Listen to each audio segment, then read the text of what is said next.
Selamat sore semuanya. Apa kabar? Ada sebagian namanya yang sepertinya saya sudah kenal nih, atau mungkin sudah email-emailan dengan saya ya. Ada yang, atau malah sudah jadi applicant, sudah mendaftar ke Nottingham. Terima kasih banyak sudah mampir, sudah ikut di acara webinar University of Nottingham dengan IBEC pada hari ini. Sedikit mungkin kalau yang belum tahu banyak mengenai University of Nottingham, University of Nottingham adalah salah satu universitas tua di Inggris. Kami sudah mewakili University of Nottingham sejak tahun 1998. Jadi sudah lebih dari 20 tahun kami mewakili university ini, dan sampai hari ini mereka konsisten berada di top ranking, baik itu di QS atau di Guardian, ya. Mereka sebagai salah satu universitas tua yang terpandang. Nottingham, mungkin kalau orang banyak berbicara atau mungkin ada yang kenal salah satu legenda yang berasal dari Nottingham. Ada yang mau jawab nggak? Ada yang tahu nggak? Ada satu cerita legenda yang terkenal dari Nottingham. Kalau mau jawab, nanti saya kirimin oleh-oleh dari Nottingham. Kalau saya nemu ya, tapi paling nggak ada hadiah dari IBEC dan Nottingham. Ada yang tahu nggak legenda dunia dibikin film berkali-kali sampai hari ini? Silahkan jawab kalau ada yang tahu. Atau ragu? Kalau ragu, oke. Pernah tahu Robin Hood? Nah, itu legendanya. Jadi dari Nottingham Forest sampai hari ini sudah dibuat film beberapa kali. Kemudian Nottingham salah satu universitas tua juga yang sudah membuka cabang kampusnya di 3 negara. Jadi ada di Inggris, di Malaysia, dan di Cina. Mereka memiliki kampus-kampus sendiri di luar kota, di luar Inggris, dan menerima international students juga. Untuk bicara mengenai bidang studi, University of Nottingham menyediakan program dari A sampai Z sebetulnya. Banyak sekali yang berangkat ke Nottingham itu sampai hari ini mereka memilih program studi seperti pendidikan, hukum, arsitektur, kemudian ekonomi, politik. Ada juga yang dulu sempat dari Depkes, ya, berhubungan dengan ilmu kesehatan. Mereka juga memiliki Nottingham. University of Nottingham sejak dulu sebetulnya cukup terkenal, salah satunya adalah mereka tidak mudah menerima mahasiswa karena mereka memang universitas yang sangat terpandang. Populasi mahasiswa Indonesia di University of Nottingham belum terlalu besar, tidak sebesar mungkin kalau dibandingkan seperti kota-kota lain ya, seperti kalau kota lain katakanlah di London, satu kota aja itu memiliki lebih dari 10 kampus, sedangkan Nottingham hanya ada 2 kampus, dan University of Nottingham adalah universitas yang terbesar ada di kota Nottingham. Akses menuju kota Nottingham pun tidak sulit. Kalau kita terbang dari Indonesia, umumnya kita akan mendarat, saya selalu sarankan mendarat di kota Manchester, kemudian dari kota Manchester bisa naik bus ke Nottingham. Atau kalau mau dari London pun juga bisa mendarat di London, lantas lanjut ke kota Nottingham. Hari ini kita akan diberikan contoh atau mendapatkan pengalaman seperti apa lecture dalam hal ini bidang arsitektur di University of Nottingham. Akan dibawakan oleh Profesor Tim Heath. Beliau yang akan membawakan lecture-nya. Lantas setelah presentasi lecture dari beliau, kita akan mendengarkan presentasi dari Joanne, staff University of Nottingham, yang akan memberikan gambaran umum mengenai University of Nottingham seperti apa, dan kesempatan mendapatkan LOA-nya bagaimana, juga potongan uang sekolah maupun scholarship yang disediakan oleh University of Nottingham. Okay, Tim, you may start your lecture now. Thank you very much. I'll just share my screen.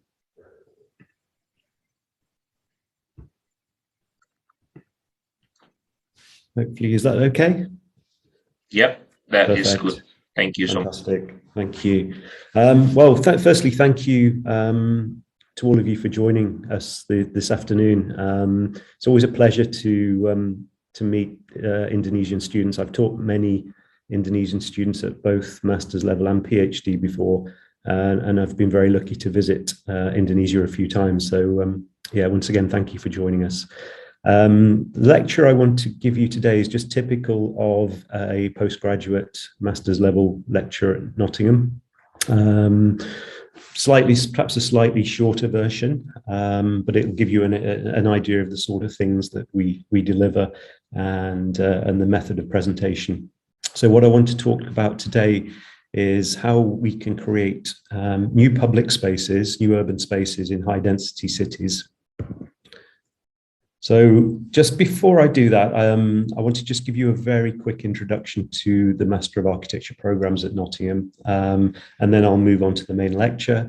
And then at the end, there's plenty of time for you to ask questions, either about the university, the Department of Architecture and Built Environment, or indeed about the lecture as well, if you want to, if there's anything you'd like to know more about. So firstly, just myself, I'm the Director of Postgraduate Studies in the Department of Architecture and Built Environment. I'm also the Course Director for the Master of Architecture in Sustainable Urban Design. I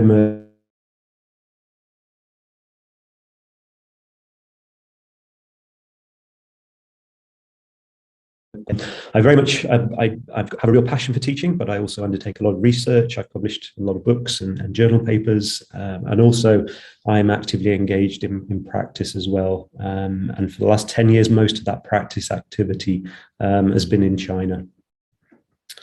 So within the Department of Architecture and Built Environment, we have 4 different Master of Architecture programs, one called Architecture Design, which focuses more on the advanced level design of architecture. The Sustainable Urban Design one, which is the one I direct, which is more about urban design, cities, placemaking. One called Architecture and Sustainable Design, which is more about green building design, sustainability, energy efficiency. And the final one is Architecture, Design and Build, which is where students actually engage with designing and constructing one-to-one projects, scale projects, often social and community-based projects. All of our programs have a very international focus. They focus on current global issues and challenges that are facing the architecture profession and urban planning profession. They all prepare our students as well to work at an advanced level in their profession, or also to potentially move on to PhD study and future academic careers, which some of our master's students choose to do. All of these programs are full 12-month programs, split into 3 semesters. The first 2 semesters in the autumn and spring. So the autumn semester starts at the end of September. Both the first 2 semesters talk-based modules, so design studios, lecture and seminar courses, and electives that are based around your area that you choose to specialize in. And then in the summer, the students work on a individually supervised research dissertation, where they're conducting their own piece of research on something, on an aspect of architecture or urban design that actually interests them. And they have an individual supervisor they work with on that piece of work. As you probably know, we're a very highly ranked architecture school in the UK. Typically, we're in the top 5 architecture schools in the UK, and we have a fantastic reputation amongst the profession. And we're often ranked in the top 1 or 2 by companies who are looking to recruit architecture graduates. All of our master's degrees are internationally recognized. I hope you've perhaps seen the university campus on images and things, but we have a fantastic location and really good facilities for our students to study in. And you work very closely with both academic and professional experts. Many reasons for coming to Nottingham. It helps you to acquire advanced level skills and knowledge. It also enables you to develop new ways of thinking within an international environment, particularly critical problem-solving skills, which we think are really important to future architects. But also, I think there are many other benefits as well, because it exposes you to new cultures, it gives you a chance to visit new places throughout Europe and other parts of the world, and actually, importantly, meet new friends and potential future collaborators. Our programs are very international in their focus.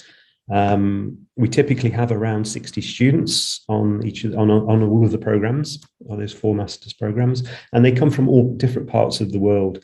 And it creates for a really nice environment where we can share. Architecture is a very cultural discipline, and being able to share knowledge and skills and understanding from different parts of the world, I think, is really important.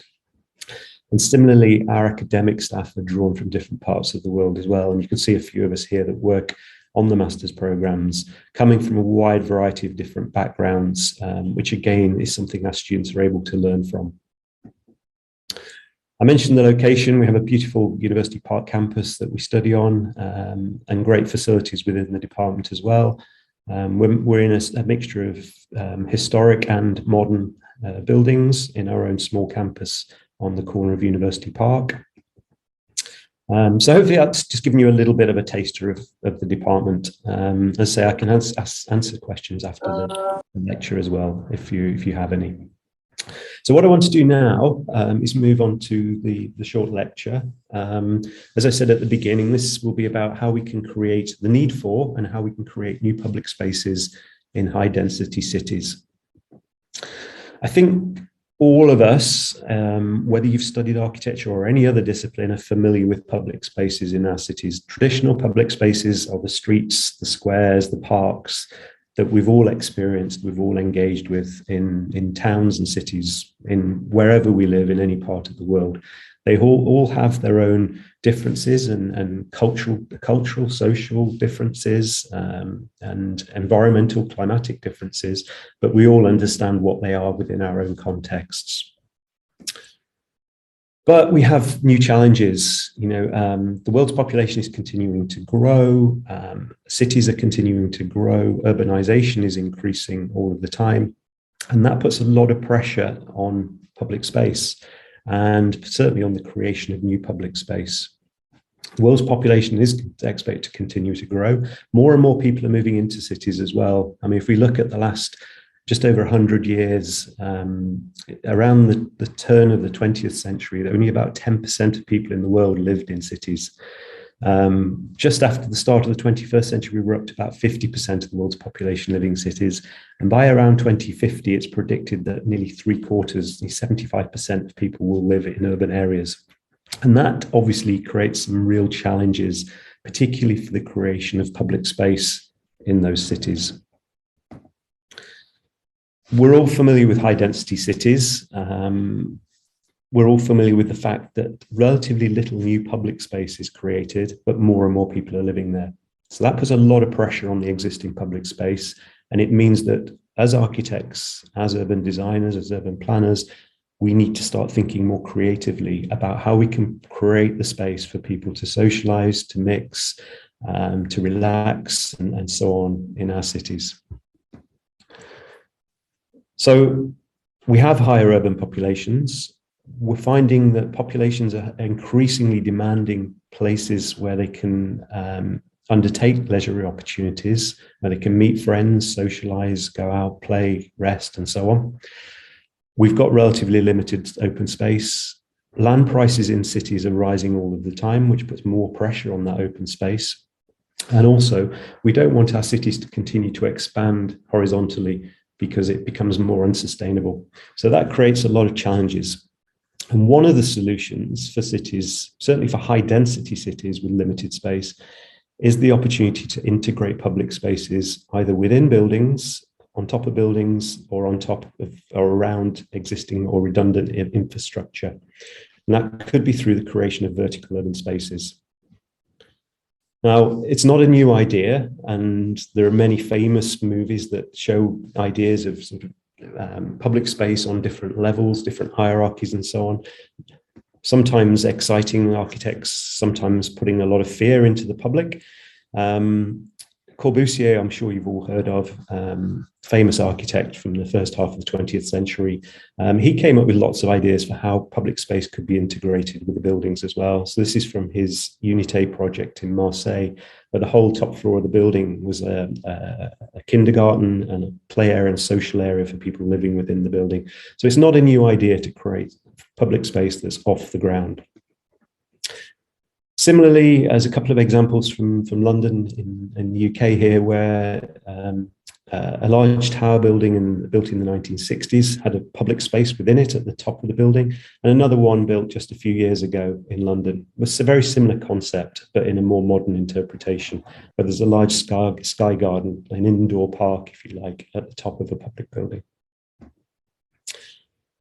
So a lot of people have started to think about, can we take what we understand from the traditional city and take that vertically within a city itself? These are a few diagrams from a friend of mine who works in Singapore, actually, Jason Pomeroy, who tried to take part of the city and see if we could just flip the city vertically. So those public spaces, those streets and so on, as well as all the other functions, could they be recreated in a high-rise building or series of high-rise buildings? And lots of architects have increasingly tried to explore this. And it's a possibility to create these types of spaces for people to use, but integrate them with architecture rather than just seeing it as a separate public space in the city. A few more sort of conceptual diagrams showing this idea of streets running through buildings and public spaces or social spaces within the buildings themselves. And again, the idea of integrating gardens and parks don't just need to be at ground level. They can exist in other levels within the city as well. And this is it's an interesting and innovative way of creating public space within what can be a very high density city. And we've been undertaking, and one of the things with a lot of our teaching at Nottingham is we try to integrate the research we're doing with what we teach our students. So students learn from live research projects. And we've done a few projects related to this type of new spaces that are emerging in cities. The first one we undertook was looking at how to define this new typology of space and how there were different subtypes that were beginning to emerge. The second part, which I'll talk about afterwards, we started to look at the impact of things like the COVID pandemic on this type of space, because clearly there are far more challenges where space is internalized or people have to move within buildings to get to public space than there would be in traditional external space. So the first piece of research we did this a systematic survey of projects from all over the world to try and understand what was emerging in terms of this vertical public space within cities. And then we followed that with a detailed analysis of various plans, sections, and so on, to understand what the characteristics were of those different spaces. And what we quickly realized is that there was 5 different distinctive types of public space integrated into buildings. There were what we termed social roof spaces. There were also raised urban platforms. There were sky bridges. There were vertical atria, so atrium spaces at higher levels within buildings. And then we had a final sort of catch-all category, which was various other spaces that we couldn't necessarily fit into those typologies. So just to show you a few examples of what we mean by this. So in terms of social roof spaces, so these are spaces raised up on top of buildings or on top of different levels within buildings, either different podium levels, different spaces at higher level that were existing in a number of buildings, and a few examples here to show you from sort of different parts of the world. Also void spaces, so voids within buildings that could create opportunities for usable space, public space. And again, just a few sort of examples there existing. The idea of the stepped roof, so maximizing the opportunity of roof spaces. So often the majority of buildings that are built, the roof space is literally there as a functional thing to keep the weather, protect the building. But there's also that opportunity in it being multifunctional and using it as an opportunity for people to be able to use that space at the same time. And a few other examples here of where sort of roof spaces have created public space on top of buildings. So it's a very affordable way of creating public space, actually, and integrating the building with its surroundings. The National Opera and Ballet House in Oslo is quite an interesting example, actually, where it was a competition design project.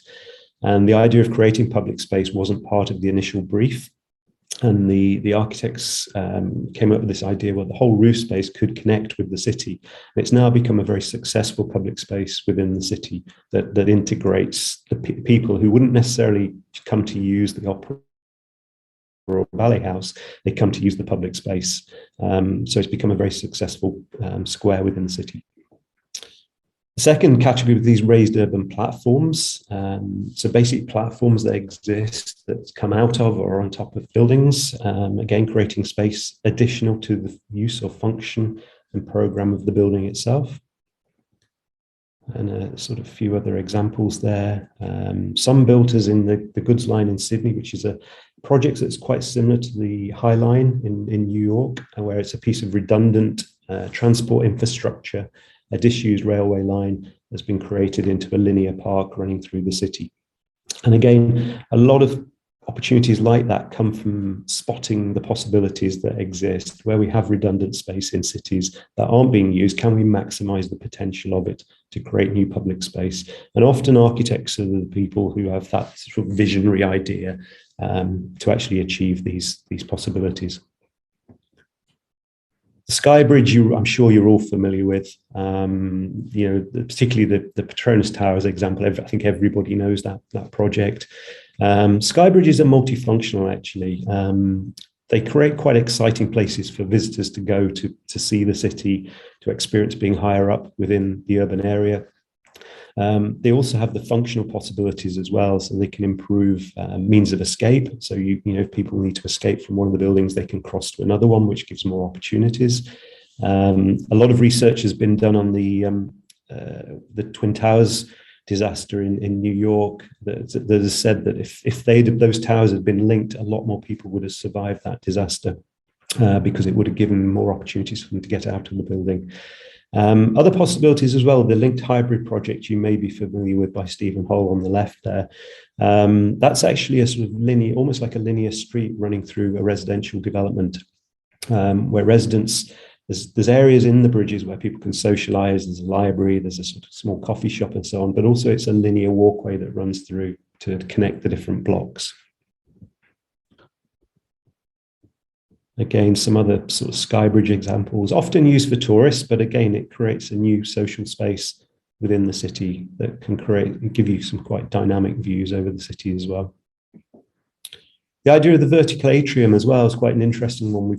Atrium spaces have been around with us for hundreds of years, but more recently, architects have started to integrate these at different levels within buildings to create breakout spaces, social spaces, places to mix and meet colleagues in office buildings, or to have a coffee with friends in more public buildings and so on. And again, it creates sort of these new, quite dynamic spaces within cities. A couple of very famous examples there in Frankfurt and Shanghai. The idea of other raised spaces as well. So often taking functional things as well, like staircases, and making them into sort of a public stair, encouraging people to sit and relax and meet their friends, have a coffee, work, and rest and so on. So you take functional elements like we talked about a few minutes ago about the roof space, and taking that and turning it into something else, giving it a new possibility. Things like staircases, main staircases, can do a similar thing as well. And create quite dynamic spaces where people can just sit and people watch. They can meet friends and things like that. So it's just about thinking creatively about what's already going to be provided within the building and how we can add value and how we can make it much more dynamic, interesting, and make the architecture itself more special. So that was our study where we looked, obviously it was a much bigger study, I've just shown you a small sample of that, but where we looked at these different typologies. A more recent study we've been doing was looking at these types of spaces both before and after the COVID pandemic. So this is a couple of examples in London. This is the Sky Garden, which was in the earlier image I showed you, which is a sort of 3-story high garden space at the top of what is mainly an office building. But the garden space is open to the public and it's free to enter. So the public just need to get it, go online, book a ticket, which is free, take the ticket, turn up and go and use the space. It's become a very exciting space for visitors to London because it gives you a 360-degree view over the city, probably the best, certainly the best free view of the city in London. So it's a very popular space. It's also used by a lot of local people in evenings because there's a restaurant, there's a cafe, there's a bar. They're often put on musical performances and things. So it's quite a dynamic space that has many different activities happening, but it's enclosed. There is a small terrace where people can walk outside, but generally it's an enclosed space, so it doesn't matter what the weather's like, people can still come and enjoy that. So one of the pieces of research we were doing was looking at how people used the space before the COVID pandemic and what changes there were during it and how it's starting to emerge after that. Because clearly, as I mentioned at the start, the way people are using buildings has changed quite a lot. We've got social distancing still. There's restrictions on entry and access and so on. So this development's located right in the heart of the City of London, right in the business area in the middle of London, quite near to the Tower of London, which you might know. It's about 160 meters up, so it's a relatively tall building. There's a few images of the space here, and you can see it was a sort of very busy, lively space before the pandemic. So we did a lot of studies looking at how people were using the space, where they would stop, where they would sit with friends, where they would rest, and so on. And this sort of information can help us then in terms of the way we design new spaces by having this level of knowledge of the way people use space. So there's just some images here of some of the things people were doing. As you can see, lots of tourists visit the space. Lots of people go there to take photos of themselves, selfies, and post Instagram pictures and all sorts of things. Just a few images. And what our researchers were doing was basically sitting, observing, watching how people were using that space to try and understand how many people used it, who used it, where they went, what they did within the space, what they were actually doing, and how long they stayed there. And this sort of information is all really valuable for you as a designer. And a lot of the things we do on our programs is getting you to understand the importance of doing research as a way of improving your design process. And there's a strong link then between our sort of more theoretical lectures and seminars and our actual design studios as well, because we expect the two to work in synergy in terms of improving your knowledge and expertise. So these were just some of the little sketches our researchers were doing on site, just to understand the way people were using the space and the recording of that and the analysis afterwards. And then we did a very similar exercise then during the COVID pandemic. So once the space was open again, we did a very similar thing where our researchers went in and did similar studies to understand what impact the pandemic had had on who was using it, what they did there, how long they stayed, and so on. And again, just starting to understand that. And some of the things that changed, they were limiting the number of people entering the space. There was lots of sanitization put in place. They had one-way circulation systems and so on. So all of those things inevitably had an impact on that experience of being there. And you can see in the images here, this is once the space had reopened, some of those restrictions in terms of people where people queued, the spacing, social distancing, the numbers of people had dropped and so on. But we still thought it was quite an important thing to understand whether these spaces could be adapted, whether they could be flexible to work with restrictions that were being put in place and still be successful. I'll just move through that. That's just literally showing you how much quieter it actually was and some of the restrictions that were actually put in place for people there. And I think one of the important things we learned from this is with the right level of management and control, the space could still function.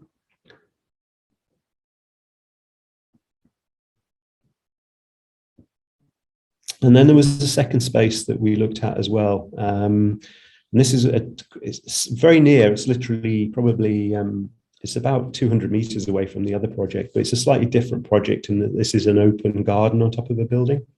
And our plan was to do a very similar study, and we did a pre-COVID study of it, but unfortunately it's still not yet been reopened after the COVID pandemic, so we've not been able to do a sort of post-COVID study of it yet.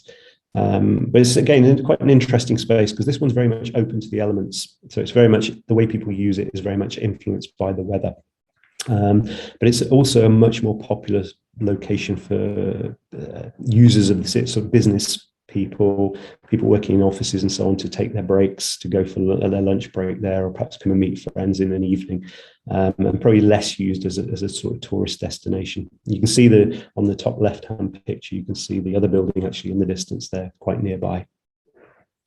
So again, our sort of plan was to do the study. We did a very similar type of study, trying to again understand, with this type of space, who were the users, what were they doing, how long did they stay, that sort of thing. I say, unfortunately, we weren't then able to do the sort of post-COVID, so we haven't yet been able to do the post-COVID study to see what changes there might be. I think once this opens, the likelihood is it's more likely to return perhaps much more quickly back to its pre-COVID usage, because it's an external space, so it's much better ventilated and so on. People are less concerned about using it. So I think the change is likely to be less than it was for the internal space. So as I said, unfortunately, it's still closed to the public, but hopefully it will be open again very, very soon. So I think one of the questions that study raised for us was whether there was actually a future for vertical urban spaces in a post-COVID city. As numbers have been limited, particularly when we're moving up levels within a building, obviously we become much more reliant on mechanical means of transportation. So often it will mean people using elevators to get from ground level up to these floors. And numbers of people using elevators are restricted, or perhaps people are less willing to share with as many. So that's going to limit the numbers being able to use it. Social distancing will limit the number of people being able to enter these spaces. There's increased costs for the building owners or managers in terms of cleaning, providing sanitizing products and so on, perhaps providing security or management of the space. The viability of perhaps some of the commercial operations, so things like the cafes, the bars, the shops in these spaces, is perhaps less because there's fewer people, so you've got less footfall. And also perhaps there's less demand because there's fewer tourists and visitors to these cities. So there's a lot of challenges that these types of spaces might face, because clearly the cost of providing them and managing them is usually higher than it would be for a traditional public space, traditional street or square within the city. There's also questions about whether people will return to using the city as they did before. I think certainly in the UK, we've started to see signs over the last few months that people are, but for certainly the last 2 years, the numbers of people both living in, working in large cities has declined quite rapidly as more people have been working from home and so on. I think fortunately the signs are starting to turn now, and people are starting to move back into cities or into larger cities, and more people are starting to move back into their traditional offices for work. So the likelihood is gradually, I think the use of the city will return to the way it did previously. There's big questions about whether developers will want to keep creating places that are difficult to access. You know, if there's another pandemic, for example, these spaces perhaps aren't as useful and aren't as easy to manage, or maybe more expensive to manage, as I previously mentioned, than traditional spaces.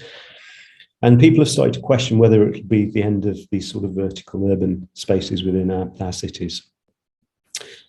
I would argue, though, that also what the pandemic's shown us is that perhaps there are new opportunities as well. People are still living in high density cities in all parts of the world.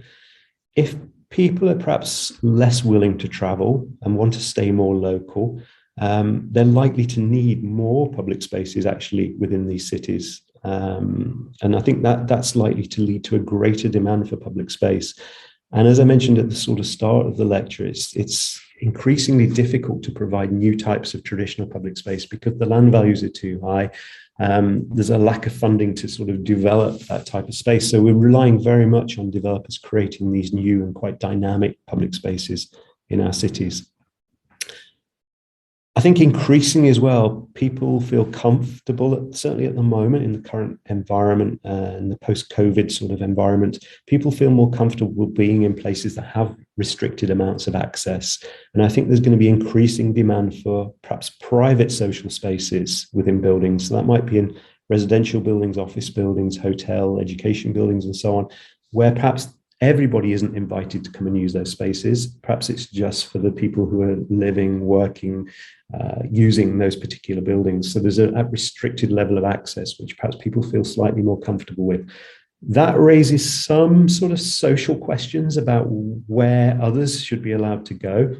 And I think that's one of the reasons for me that it's about finding a balance of spaces across the city. So there are all sorts of different spaces available for different users. So everybody has somewhere that suits their particular needs or desires on a particular day. So it's about understanding and managing that balance.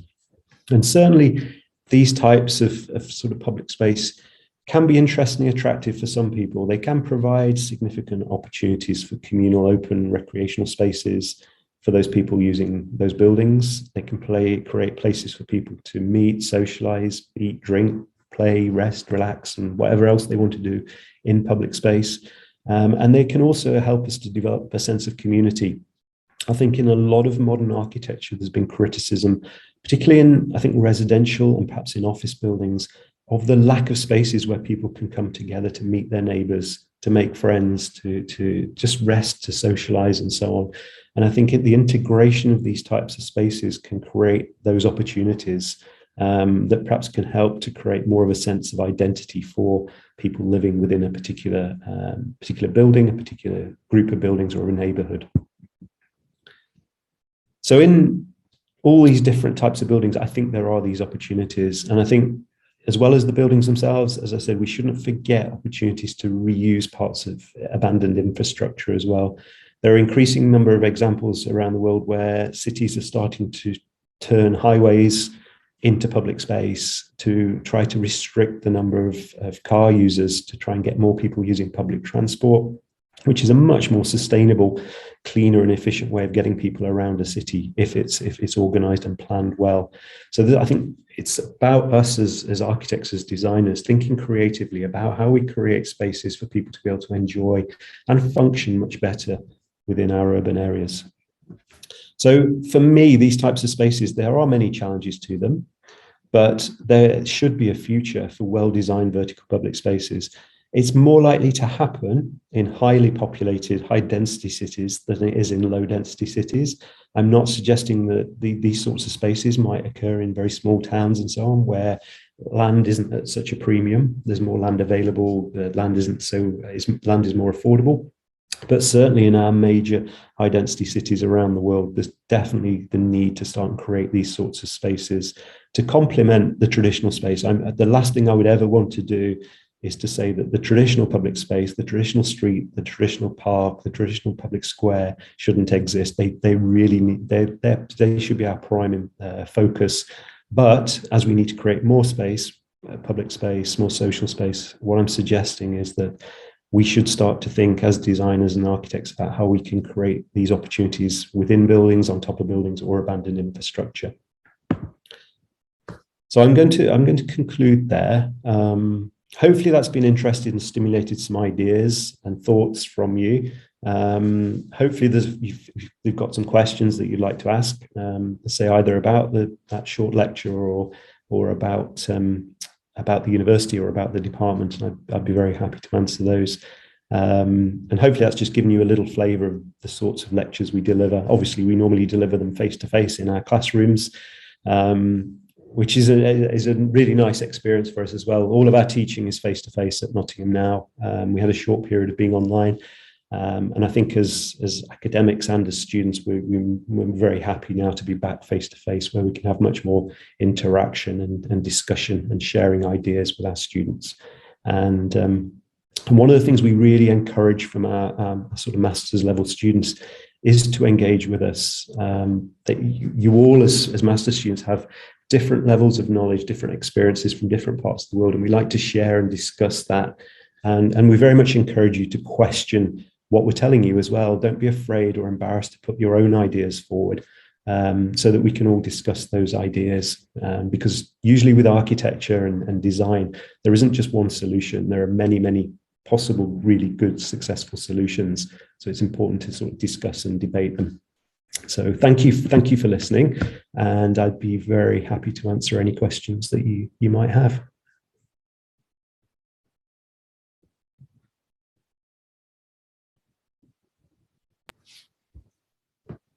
Any questions from students? Ada yang mau bertanya, silahkan.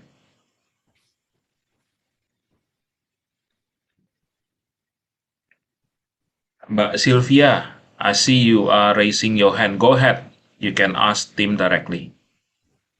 Thank you so much for the opportunity. My name is Sylvia Manurung, and thank you so much for such an insightful,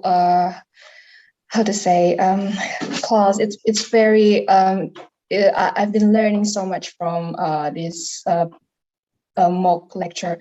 I have a question. So I came from an international relations background, and I'm very much interested in what you have presented to us today. And after seeing several of your slides, I've been thinking about how impactful the ideas of this vertical public space. But I then noticed that most of the building are very much narrow to each other, and it's very much makes the horizon became much more narrow in every development that being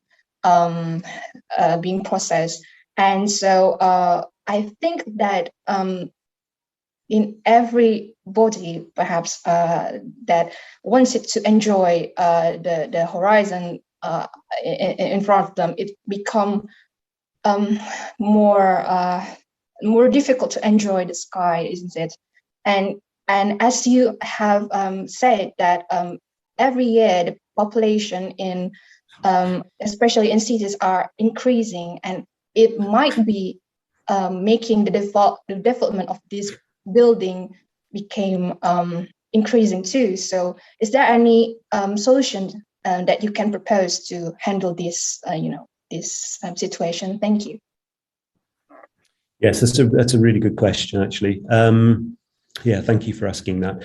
I share your concerns, actually, and I think unfortunately what we're seeing in some cities is almost a lack of control over where and how high buildings are being developed. And I think the more forward-thinking cities are planning very carefully where taller buildings should be located to very much deal with some of the issues that you raised there. And I think it's the importance of very strong urban or city planning at a sort of metropolitan, at a citywide scale is really crucial to the sort of thinking about where these buildings should be located. And I think the more successful cities are those that are proactive, that are sort of planning ahead, rather than those ones that are just reacting, and developers are very much sort of leading the process. So I think it's important to have a very strong sort of government planning department that is thinking about and thinking proactively and creatively about what the future city should be. And that will involve putting restrictions on the scale and height of development in certain parts of the city and focusing into other parts of the city. Traditionally, cities like London have been quite good at this, and they've tried to limit where buildings are located to respect, say, the historic buildings within the city, to preserve important views, both from the buildings, but also of the buildings themselves. But unfortunately, I think there are many other cities where sort of high-rise development has just sort of happened sporadically and without any real control or thought about that impact. And it's also, I think you mentioned about views, but it's not just views, actually, because high-rise buildings, if they're not planned and located carefully in relationship to each other, can create things like wind tunnels where the wind can come through and almost knock people off their feet because it becomes so strong as the wind's channeled. And getting sort of good levels of ventilation around the buildings can be problematic as well. So I think views are important, thinking about the orientation as well. So the relationship of things like the sun path as that moves around and what impact that has on the buildings, prevailing wind, and how, again, that in some places it's a challenge and an issue, but in other places it's an opportunity to freshen the city, get cleaner air through. So I think you're right. It's a big challenge, but for me, the solution is that having a very strongly controlled planning system that thinks about where are the right places to develop these types of buildings. But really interesting, observant question. Thank you.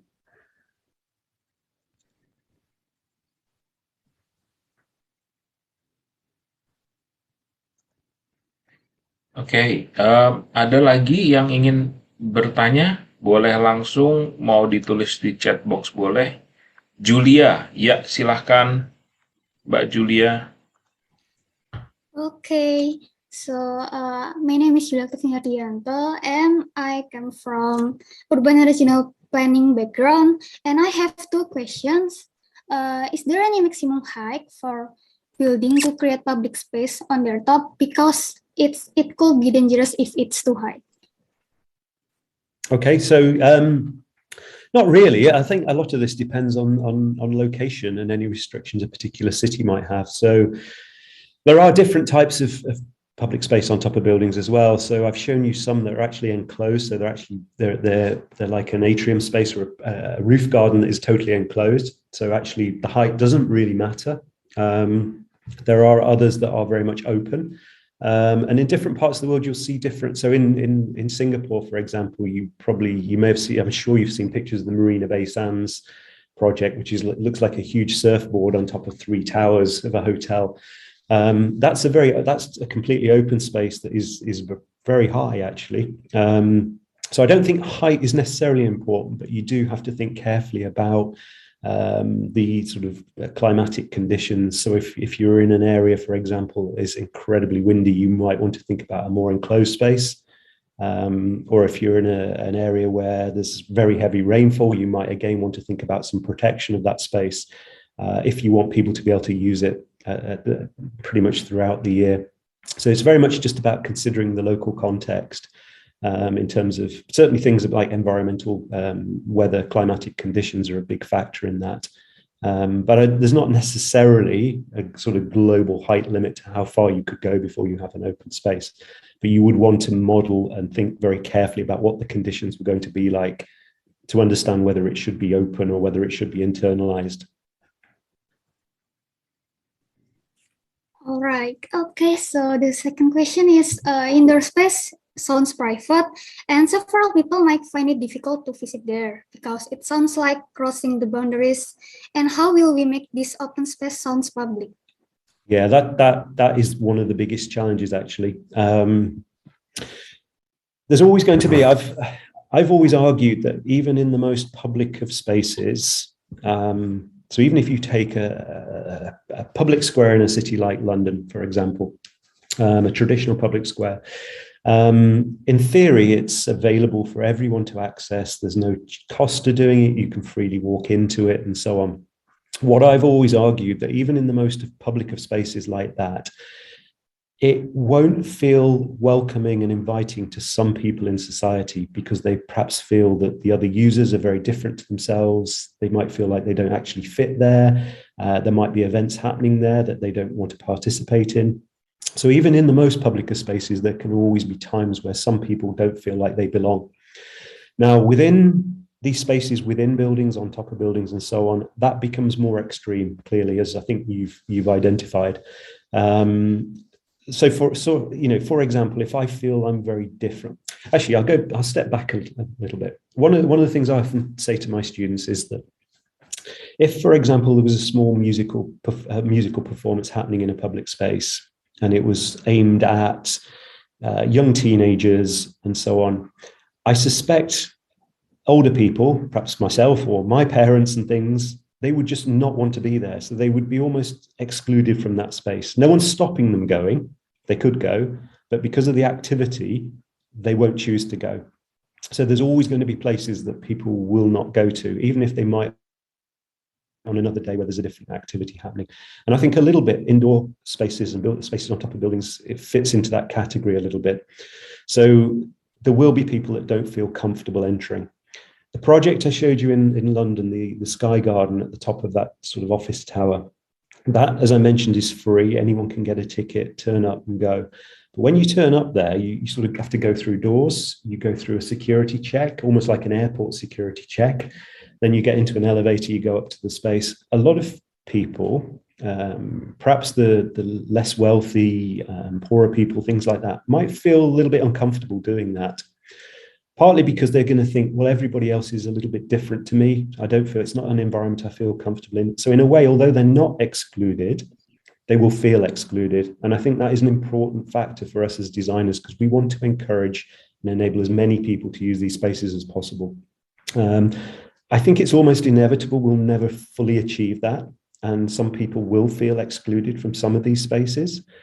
What I've always argued, though, is what's important, and I think this needs to be managed at a city level or certainly a district level, is ensuring that there are choices of spaces for everybody. So, like I said earlier, there might be spaces we choose not to use or don't feel comfortable using, but there should always be opportunities for us, every one of us, however wealthy we are, however poor we are, whatever sort of cultural background, religious, social background we're from, there should always be opportunities for there to be spaces available to us, even if we don't feel comfortable using every one of them. And I think that will, unfortunately, that probably will always be the case. What as designers we should be doing is trying to break that boundary as much as we possibly can. And I think understanding those issues and trying to design with those issues in mind, hopefully we can start to break that down a little bit. But I think inevitably there will always be some sort of restrictions, even if they're not physical restrictions or legal restrictions. I think there will still be some almost decision making that people choose. So I think it's a really important point. I think you've hit something really important there, because I think we're very much aware of that. And as I say, I think as the people who are designing these spaces, I think we need to try to think about how do we encourage and make people feel as comfortable as possible using the spaces. Often the more successful ones actually of these higher rise spaces are those that actually physically connect with the groundscape. So where you get roof spaces that actually flow down to ground level, where there aren't doors, there aren't elevators to get in and things like that. There isn't security presence. Those ones tend to be more public than the ones that are actually sort of like fully separated from ground level. But, I would argue there's a place for all these different types of spaces, because they're helping to provide what different people want across the whole city. But it's always an aspect of it that I'm always happy that people challenge, actually, because I think it is a really important thing for discussion. All right, thank you so much, Professor. Thank you for your question. Okay, mungkin sekarang Tim, thank you so much, Tim. I guess we are moving to the next topic, where Joanne will deliver her presentation about Nottingham in general. Yeah, thank you so much, Tim. Thank you. I'll stay with you for a little while in case there are any questions I can help yes, with. Yes, please. Right. Hi, everyone.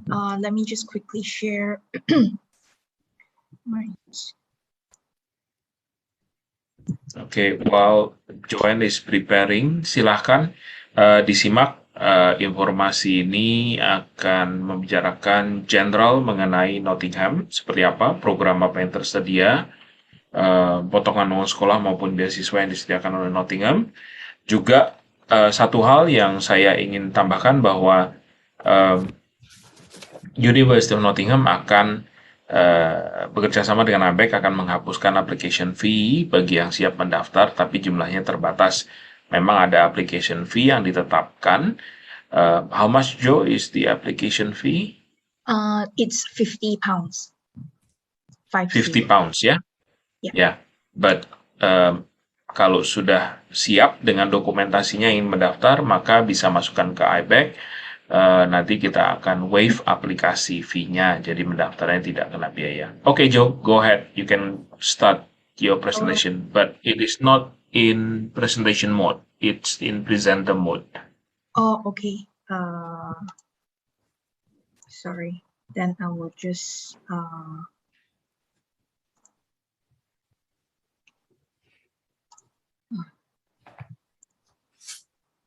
okay, let me just try again. Okay, right. So is this in? Okay, right. Hi, everyone. Thank you for joining our session, and thank you, team, for a very interesting lecture or session on creating public spaces. I learned a lot as well. My name is Joanne, and I will just be sharing with you a bit about the university in general, the programs that we offer, what are the scholarships available, and also accommodation options, and also Nottingham City. So if you have any questions later on, feel free to unmute yourself to ask, or you can always type it in the chat. Right, so very quickly, these are some of our achievement and reputation for the university. We are a member of the prestigious Russell Group, at the moment ranked top 20 in the UK. We have also been awarded Sports University of the Year for 2021. And for employability wise, we are ranked top 70 in the world for employability. Okay. So just a very quick overview on the programs that we offer. We offer a range of programs across the 5 different faculties. Faculty of Arts, these are some of the programs that offer things like humanities, English, cultures. And then for Faculty of Engineering, we offer the full range from architecture to aerospace, chemical, civil, electrical, and mechanical. So you've heard from Tim just now the program that we offer under the Department of Architecture and Built Environment. Under Faculty of Medicine and Health Sciences, we offer programs such as nursing, midwifery, sports rehab, as well as vet med, and also medicine program. And also some life sciences program as well. So under Faculty of Science, we do have pharmacy, psychology, computer science, as well as biosciences programs such as nutrition, animal science, and etc. So programs like business, international relations, law, economics will be under Faculty of Social Sciences. Right. In terms of tuition fee, it ranges from about 20,000 to about 28,000 pounds for both undergraduate and postgraduate, depending on the program that you choose. So usually for engineering programs, it's around 26,500 pounds. And for programs like business or international relations, it will be about 21,000. Business can be about 24 to 28,000, depending on the program that you choose. For entry requirements, okay, so for Masters S2, we are basically looking for you to have a second class upper in your undergraduate, your SR2 program. In terms of CGPA wise, minimum will be 3.0, okay? So if let's say you do not meet the entry requirement, we may have a pre-master's pathway for you also, so do check with us. And for PhD, most of the time, we will need you to first have a research proposal detailing what we would like to research, what are the areas that you want to research, the research method that you would like to use, and the expected outcome. So for your PhD application, we will need you to have completed your master's as DUA, minimum, same, CGPA 3.0 minimum. Okay, and we accept a variety of English language tests, IELTS, TOEFL, IBT, Pearson, PTE, and the minimum requirement range would be from 6.0 to 7.5. Okay, so just to introduce to you our campuses. So we have 3 campuses in the UK. University Park campus is the main campus and home to majority of the programs across 300 acres of parkland. So it's a very green campus, about 10 minutes away from Nottingham City. So if you take a look at this campus, if you walk around the campus, well, depending on how fast you walk, maybe it will take you about an hour, 15 minutes to about 1.5 hours. Okay, so we do have accommodation off campus around the university and on campus. So on campus accommodation, which I will explain later, are for usually SR2 students. Okay, we also have next to Unipark will be Jubilee campus. The campus is home to business school, computer science, education, and some English language program. So the campus is not as huge as University Park. It's slightly smaller, about 30 minutes if you walk from front to back of the campus. So the buildings here are more innovative, more eco-friendly. So you can have a look. This will be the Jubilee campus. Okay. And finally, we do have Sutton Bonington campus, which is about 30 minutes away from Nottingham City in the countryside. So this is home to programs such as biosciences, VetMed, and other science programs. And also our campus in Malaysia and in China. Right, so like as I mentioned earlier, we do provide accommodation for international students, and we can guarantee students a room as long as you apply before the guarantee deadline. Okay, so there are various and different types of accommodation available.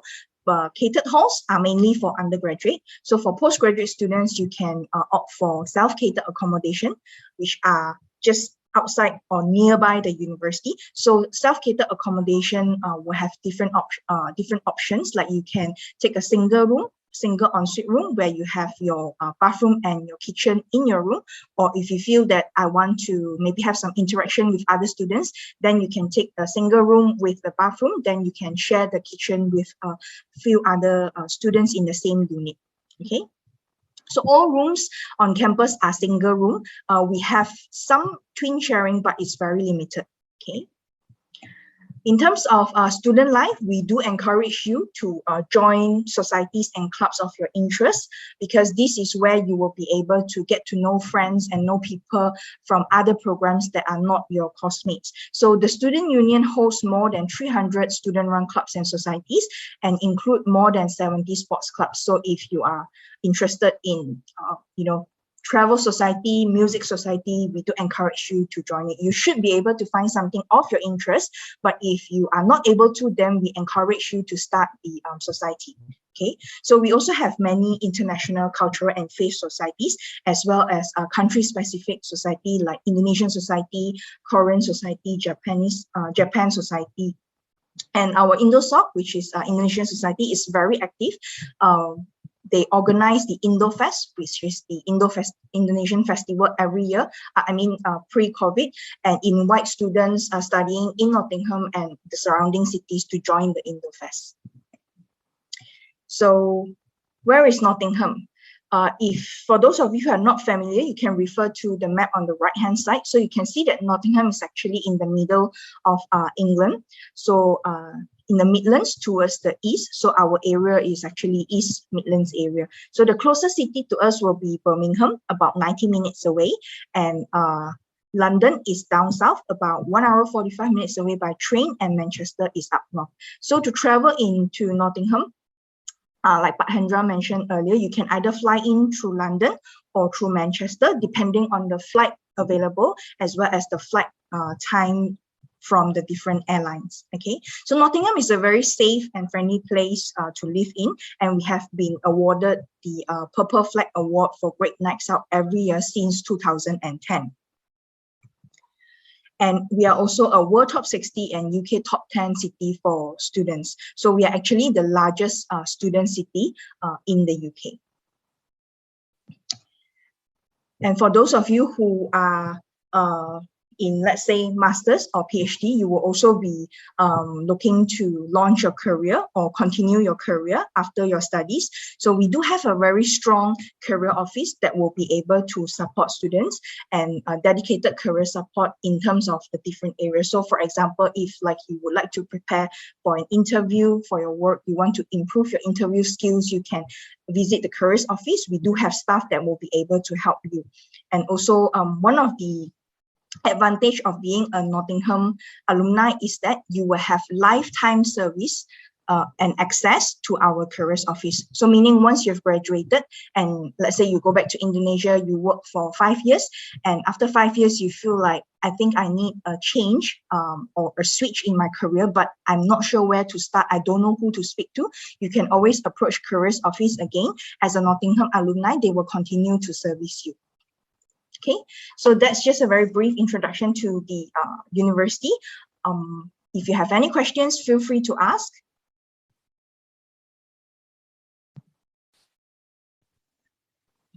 Silahkan apabila ada yang ingin bertanya. Boleh di chat box, boleh open mic juga, silahkan.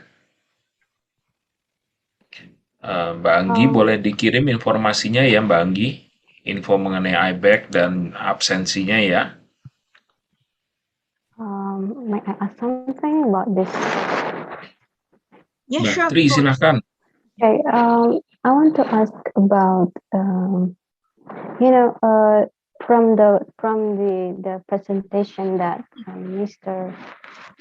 James said before, it's like it's close to architecture than regional urban planning, because I was studied in regional and city planning, and my concern too is about climate change. So I want to ask, where's the intersection or slice between regional or urban planning and climate change to sustainable development? Because I think like maybe just my assumption, because I have lack of knowledge about sustainable development, and also about building build a building like that, like they have dark the horizon, something like that. It's so fancy to me because I have no background of architecture. So what kind of sustainable development course in this field? Because maybe if I have a chance to continue my master and my PhD, it could be difficult for me because I have no background of a range of plan about a plan to make maybe fancy building to make more convenient to the people in the public space in the city, for example.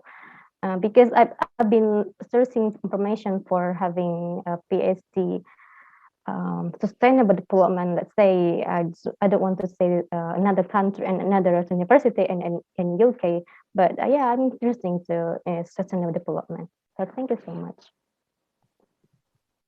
Okay, yeah, thank you.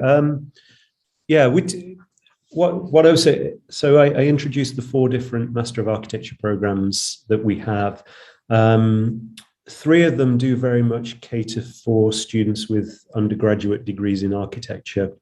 The one that I direct, the Master of Architecture in Sustainable Urban Design, is a much broader program. So on that program, we do have some undergraduate architects, but also we have a lot of urban planning and town planning undergraduate students come onto it.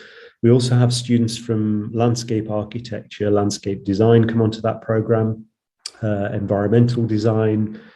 We've recently had a student who did urban geography come onto the program as well. So we very much believe that urban design is something that is cross-disciplinary. It does involve people from all of these different built environment related professions coming together. So we do very much encourage and welcome students from a variety of backgrounds. And I would suggest that probably around 50% of the students on the program actually come from urban and regional planning, town planning backgrounds, actually. And as a result, the way we deliver the program, it's about getting all of those different individuals with different skill sets to come together and work together, because as we know in the built environment professions, we do have to collaborate. We don't work in a sort of silo of just architects or just urban planners, just engineers. It's about these different disciplines coming together. So the course is very much designed to enable that to happen. And what we do is introduce you then to some of those other skills. We'll never teach you in 1 year to become an architect if you haven't studied architecture before, but that's not our aim. Our aim is to see how you all work together as a team to produce better urban places, better cities, better towns, and so on. What we then find is that students who want to move on to PhD study, they will start to develop a particular interest or specialism, something that really intrigues them, that they want to explore more at a research level. So during the course, we have modules on developing research skills. And then, as I mentioned, in the summer term, you work on your own individual research dissertation. And this is a sort of project that then can build into a future PhD if you want it to. So you can start to develop that knowledge and take the knowledge and skills and expertise in a direction you want it to go in. So if that was in terms of sustainable development, then that's certainly an area you could start to work on in the PhD. So hopefully we sort of designed the program to enable these people from different disciplines to all get a lot out of studying on that program and to learn a lot from each other and from the teachers as well.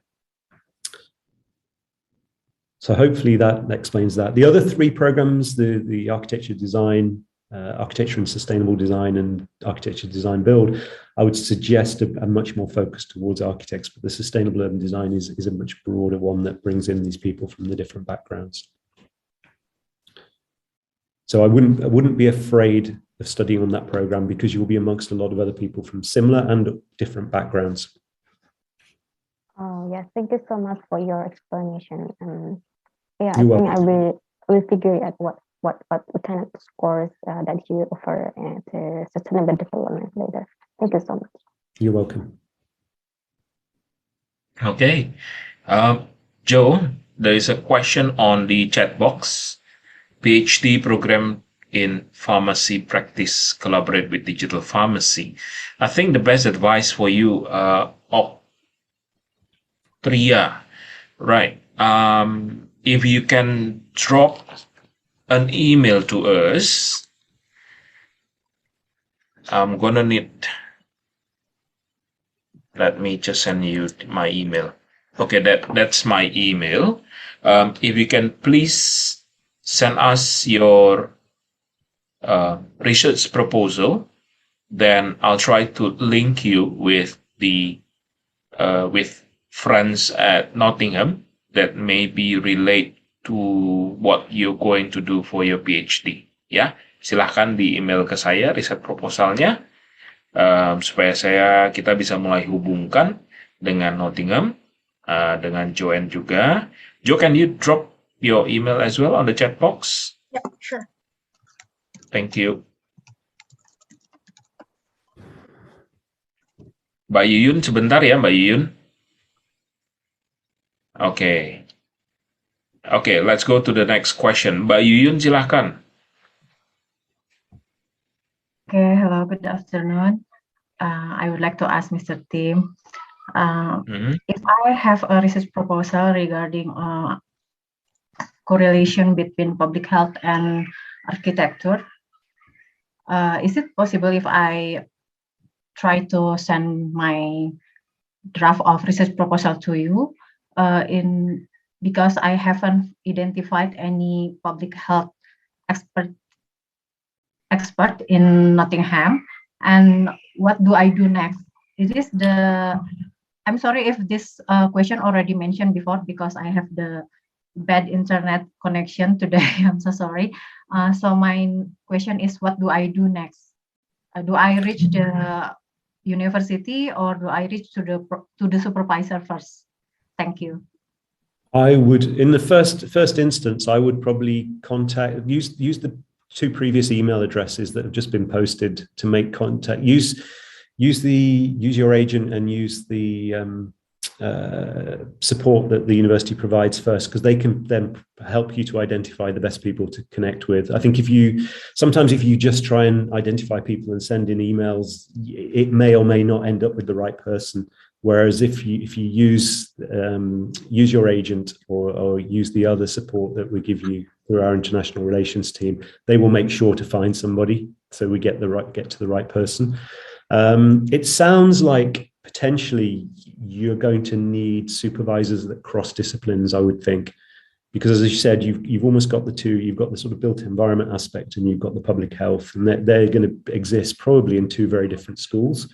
But it's actually, that's quite a nice thing, because you could potentially have supervisors from two different parts of the university with very different skill sets that can work together with you. So all of our PhD students have at least two supervisors. Two is the normal number. So it is possible to have supervisors from different schools within the university. Certainly within built environment, we don't have any public health experts, but I know we do have a school where they're very strong on public health. So as I say, that's why I would suggest go through our international relations team and also through your agent to help you find those people. I think it'd be difficult. I couldn't tell you who those people are immediately. It would need a little bit of work to find out who the best people were. Mbak Yuyun, jangan sungkan, nanti saya sudah post alamat email saya dengan Joanne untuk PhD. Silahkan email ke kita, drop us your email, send us your research proposal. We'll assist you on trying to find who would be the most suitable one for your supervisor. Don't worry, there'll be no cost at all. We don't charge students. You are not supposed to pay me, and I am not supposed to accept money. Okay? Okay, thank you. Thank you. Ditunggu emailnya ya, Mbak Yun ya. Siap, Pak. Okay. Okay, next.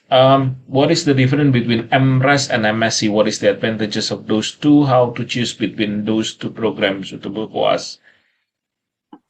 Well, I have a very short answer. Would you like to share your opinion, Tim? Yeah, this MRes is not. It exists in some schools, but not in all schools. So, for example, in my school, we don't have an MRes. We only have Master of Architecture and MScs. MRes tends to be more of a route that people take if they're looking to move into more of a research or academic career. It tends to move them much more towards PhD study. That's not to say that a lot of graduates from MSc, ML programs don't also go on to PhDs. They do. It depends more on your interests. I tend to think that MSc or MArch, that type of degree, tends to keep your options a little bit more flexible because it enables you either to move to PhD or to move into advanced level practice as a professional. MRes definitely is moving more on the research route, but it depends very much more on your particular interests. If you've got a particular career pathway mapped out, then it might be more suitable. Yeah. Well, in short, MRes is master by research. MSc, it will be taught course. So you'll be attending classes. But allow me to speak in bahasa Indonesia ya. Bedanya hanya di cara belajarnya aja. Jadi kalau kita memang cuma tidak semua program studi memiliki MRes atau MSc. Hanya ada sebagian yang mempunyai MRes, ada sebagian besar lagi hanya memiliki program MSc. Nah, tergantung programnya apa. Kalau memang adanya MRes dan cocok dengan rencana studi kita, bisa pilih MRes-nya. Benefitnya MRes itu biasanya leading ke PhD. Kalau memang nantinya ada rencana mau ke PhD, boleh ambil yang Master by Research. Tapi kalau belum, MSc tadi dikatakan oleh tim bahwa optionnya lebih terbuka, betul. Nantinya kita bisa pilih MSc supaya kita bisa melihat dulu kalau memang nanti mau ke PhD, kita masih punya opsi yang banyak sekali. Itu salah satu benefitnya, ya. Mbak Vidya, mudah-mudahan menjawab ya. Ada lagi yang mau bertanya? Silakan.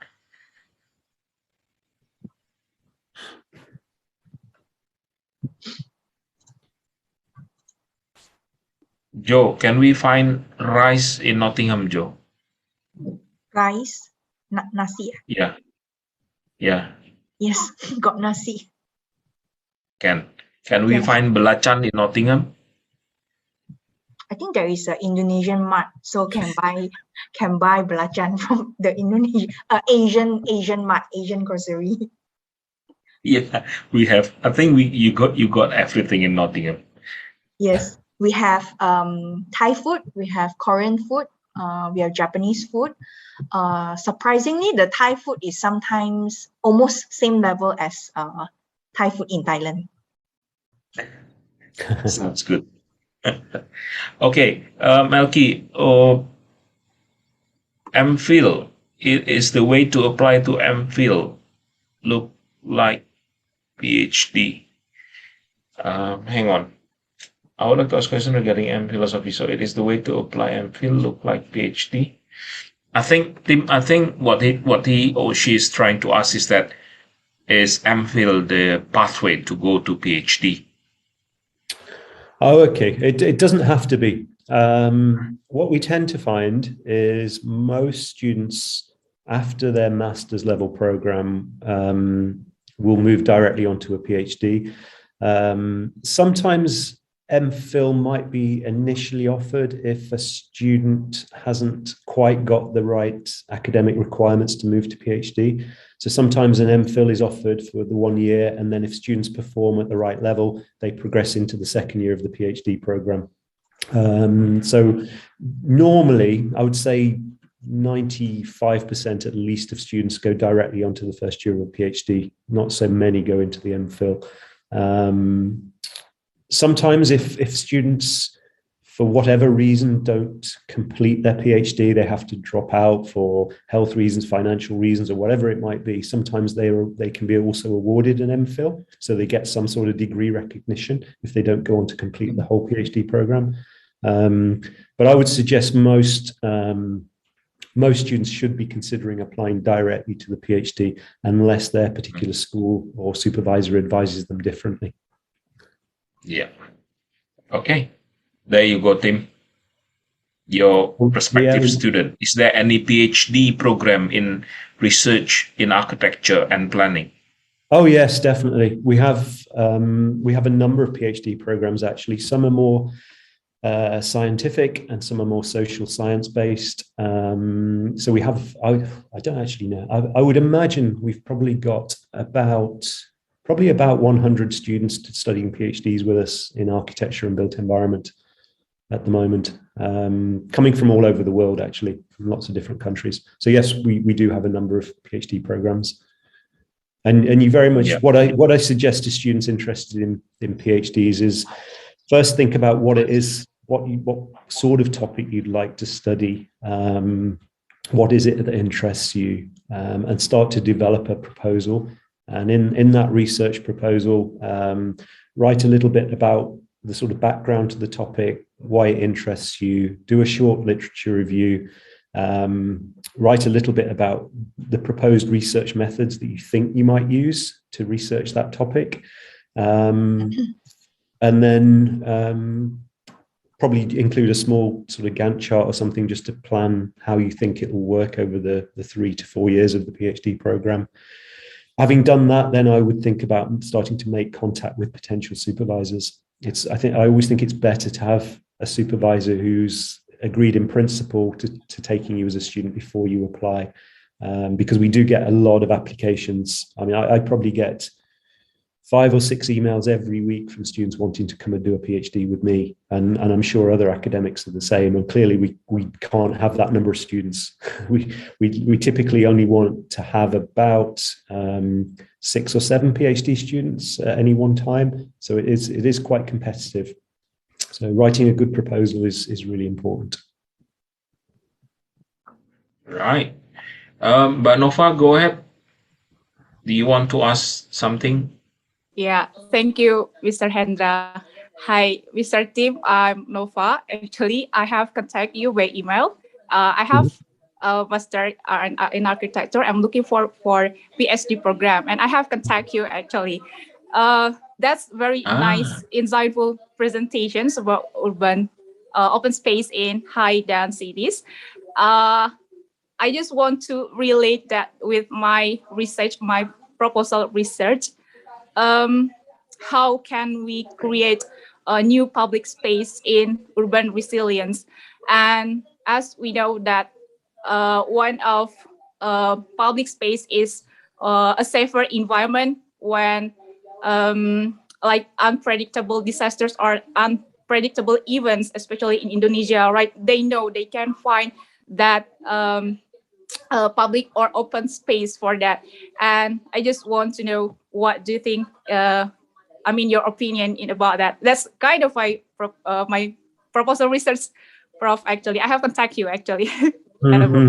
Yeah. That's nice to meet you in this event. Sure. So it's more about, sorry, could you just repeat? So it's about urban resilience and change in the city and how... Yeah. How right. the role of when we create new public space, right? What the role for urban resilience? Yeah, like that. Yeah. I think it's obviously more and more people are becoming interested in resilience within cities and how we cater for different communities as well. And I think for me, one of the most important things with creating public space, certainly within communities, is having a strong level of engagement with those communities. I think trying to force a space upon them and trying to guess what sort of space they need is the wrong approach. I think very much you need to work with and alongside those residents. I think the types of space you're talking about are probably quite different to the spaces I talked about in the lecture. Actually, I think what you're talking about was working with those communities that perhaps are often less fortunate than other parts of the city. And I think what's really important is finding the most appropriate ways of understanding and learning from those people. I think if you just put an architect in there from another city or another part of the world and say, right, design them a space, the people won't engage with that designer, and that designer won't understand what's needed. So I think it's very important to have representatives at a local level that can help to facilitate that understanding of what their cultural, what their social needs are. And often they're not needs that are sort of high level. They're often about sort of basic needs that respect and understand the sort of cultural, social differences, particularities of those places and those communities.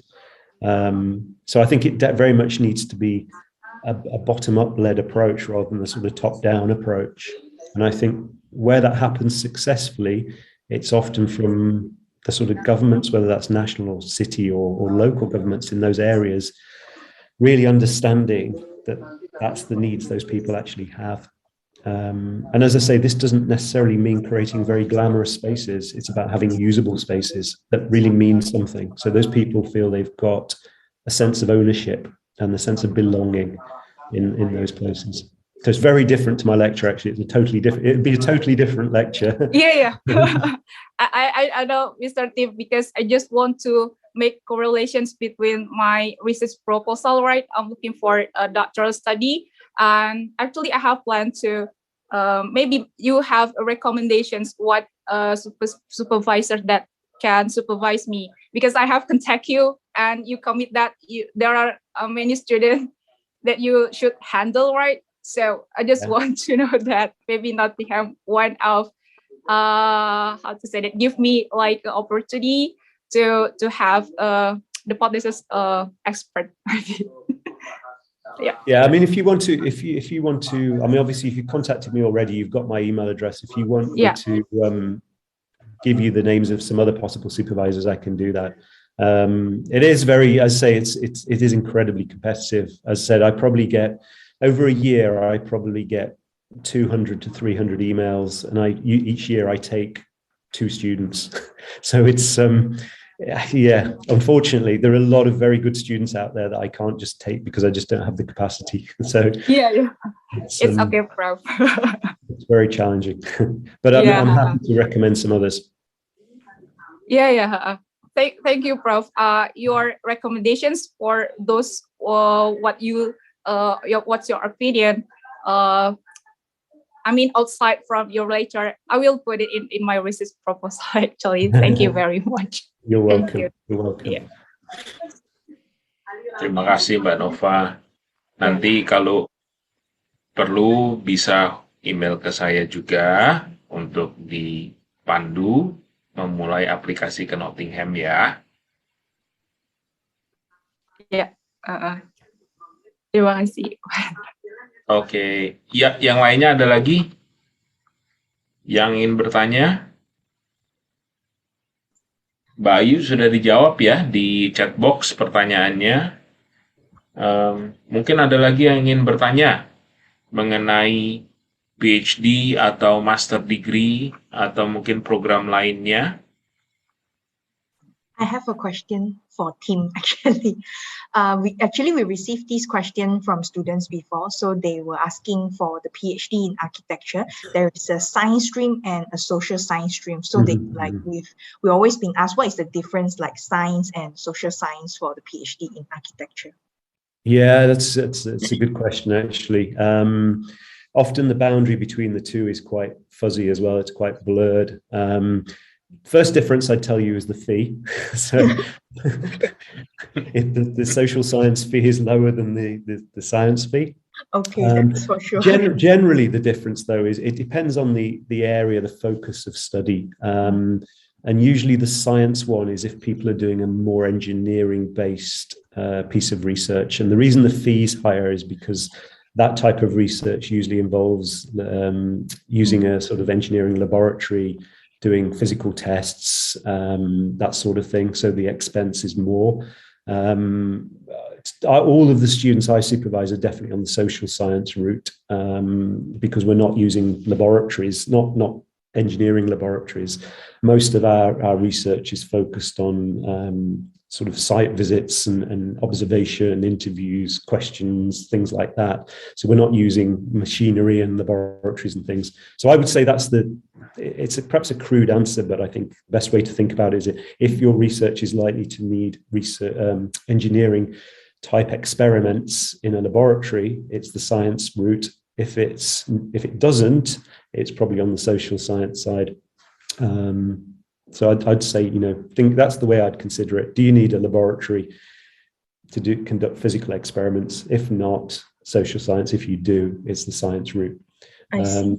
Usually when you put in an application, supervisors will indicate if you've applied for the wrong one, it should be the other one. But that's a very simple way of thinking about it.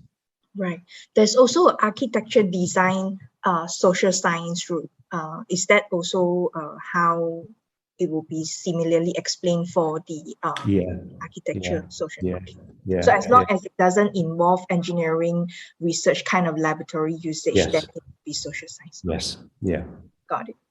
Thanks. Okay. Theodora, go ahead. You seems to have a question. Yeah, I have the question actually. From the first, I am asking about PhD in research in architecture and planning. Now, my background is in tourism. What should I choose? Should I choose in social science, or what can give me any from me? Sorry, did you say tourism? I lost you. The connection broke a little bit. I'm sorry. I'm from the east of Indonesia. Yeah. So the connection is a little bit bad here.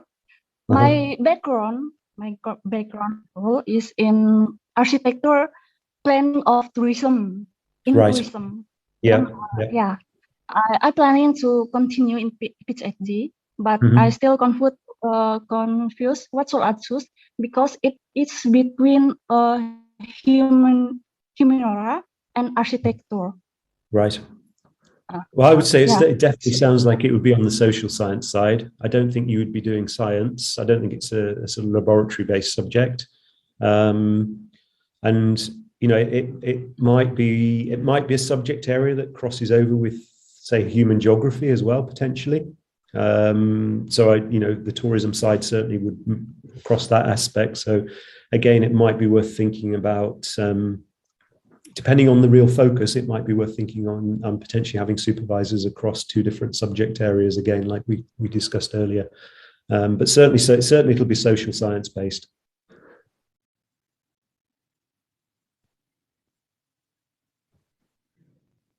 Did that answer your question, or? Yeah, is that okay, Mbak Theodora? I think Tim have answered your question. We lost her somehow. Let me find. No, she's still here. Hello, I'm here. Actually, I'm here. Yeah. Okay. Yeah. We are losing your voice. Yeah. So actually, I have been learning about architecture and planning, but include of tourism in my master degree. So I have planning, but I'm still confused. What should I choose? So I can still linear on my previous study. Yeah, it was answered just now. Barusan dijawab. Apa keputus? Ya, tidak terdengar tadi. I'm sorry. Tidak terdengar tadi okay. sebentar. Tim, Yeah, she couldn't hear your answer. Okay. So what I was saying, I think well, it's certainly social science type research you'd be doing. So I think if you're applying for a PhD, I would certainly apply for a social science based PhD.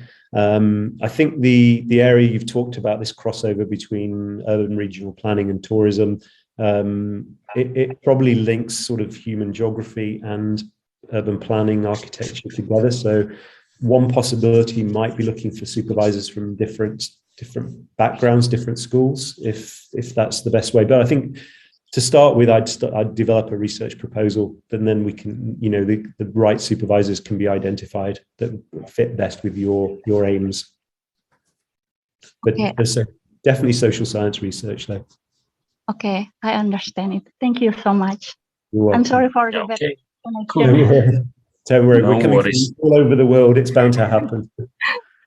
Yeah, because Tim is far away, and you are also far away from me. He's part of Indonesia with the UK, so that's very far. Okay, anyone else have any questions?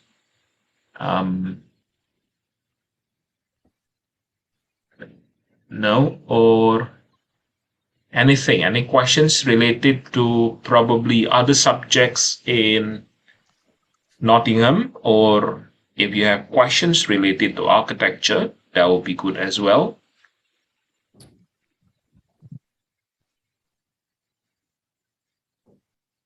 No?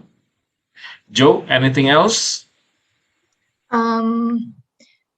Nothing much from me, but I think I just would like to share one last thing that I missed out just now. Maybe I can share. It's our Yes, please. scholarship for this year. So, Okay. yeah. So we are offering the regional scholarship for Southeast Asia, the ASEAN and Oceania Postgraduate Excellence Award.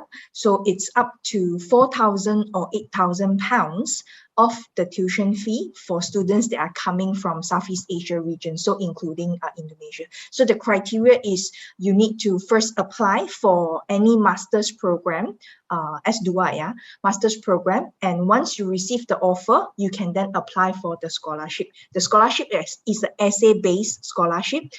There will be questions for you to answer, things like why did you choose the program? Why did you want to study with us? What are your career plans? What are your goals? And what are your plans after you've graduated? So a few questions for you to answer. So if let's say you plan to study with Nottingham, this would be the scholarship offering that we have. So again, the award amount would be 4,000 or 8,000 pounds of the tuition fee. So yeah, that's the last thing I wanted to share. Okay. Hang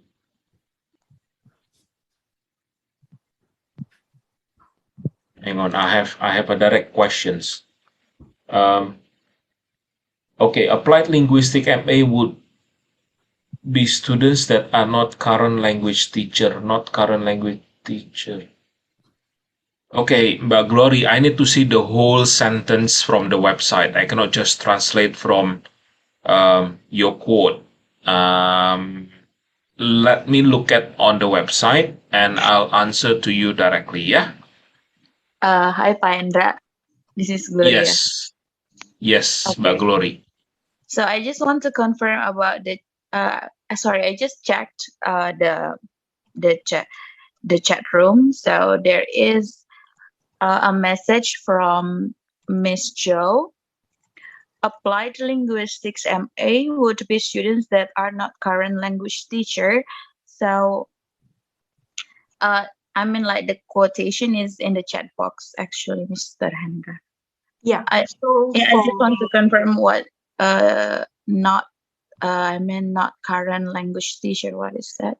Okay, so if the applied linguistic program, there are two options. It's just applied linguistic or applied linguistic with English language teaching. So the question was, what's the difference between these two programs? So if you are a language teacher, meaning you teach language and you want to study applied linguistic, then you can consider the applied linguistic with English language teaching, because since you are a current teacher and you're teaching, then that will help to improve your teaching skills. But if you are not a teacher, you're just like normal student like me, I want to study applied linguistic, then you can also you can consider the applied linguistic MA program instead. Okay, I see. Got it. Thank you. Welcome. Apparently you relate to the previous question. Yeah. That's why I got confused. Okay, Jimmy Wijaya, if I will take undergraduate program, should I take foundation program first? If you are coming from our high school, SMA Nasional, yes, you have to go through foundation, then on to the university year 1. Yeah, but if you are now a student of A level or IBE, International Baccalaureate, then you will go straight to year 1 at the university. Okay, Jimmy? Next one, I'm very interested in design. Can you guide me to find the right scholarship and campus in England? No, I can't. You have to tell me what do you want to study. Yeah. First, send me an email.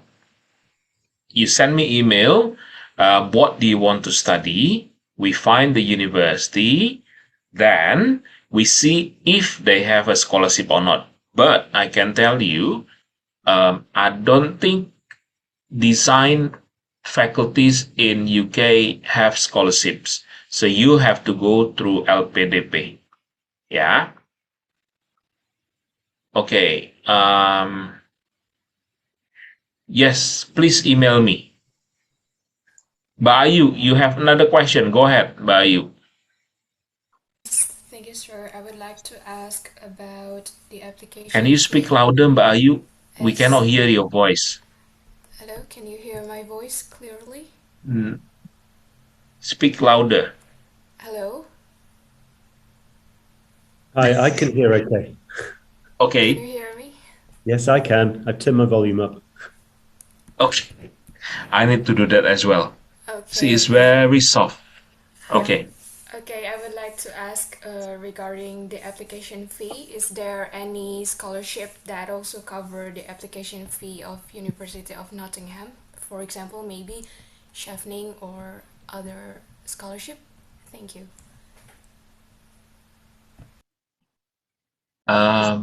I can cover your application fee if you want. Oh, really? Yeah, you speak to Pak Hendra. Yeah. We have mentioned since the first time.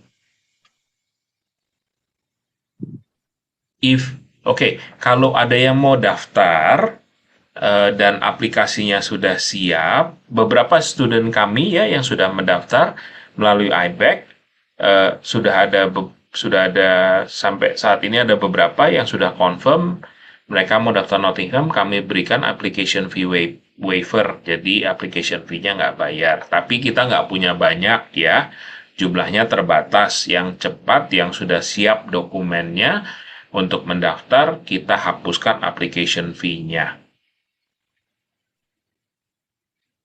Oh, oke. Kalau misalnya tidak termasuk dalam orang-orang yang cepat mendaftar, berarti di cover sendiri begitu Pak, atau lewat scholarship? Biasanya sih di cover sendiri. Kalau udah dikasih scholarship-nya dari LPDP atau Chevening, pasti ketutup application fee-nya. Oke, terima kasih Pak. Ya, oke, sama-sama. Ada lagi yang ingin bertanya?